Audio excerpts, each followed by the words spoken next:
起，曾經把你帳號間中搜索，要是還一起，明天婚禮我或會當主角，又碰到你的同樣背影，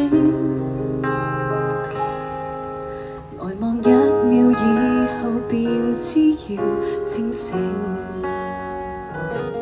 未來不打擾對方，也不祝福對方，放不低所以不來往，提防不小心聽到你的最近情況，要假裝好友亦不恰當，若然很清楚對方，更不應找對方，就算再見亦會失望，難道可以相多一次？合照與對話我亦驚會想返看，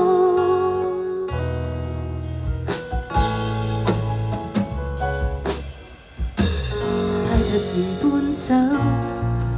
如小狗卻變做我的所有，確實難挽救，怎掙扎也實在應分手，受夠的痛苦逃離及早，留下的愛舊自用，留待更好。未來不打擾對方，也不祝福對方，放不低所以不來往，提防不小心聽到你的最近情況，要假裝好友亦不恰當，若然很清楚對方，更不應找對方，就算再見亦會失望，難道可以相多一次？為我要顧慮我自尊，會給曝光，明白得到愛不是靠犧牲，難共處難道要纏住你連累一生？未來不打擾對方，也不祝福對方，最好這一世不來往，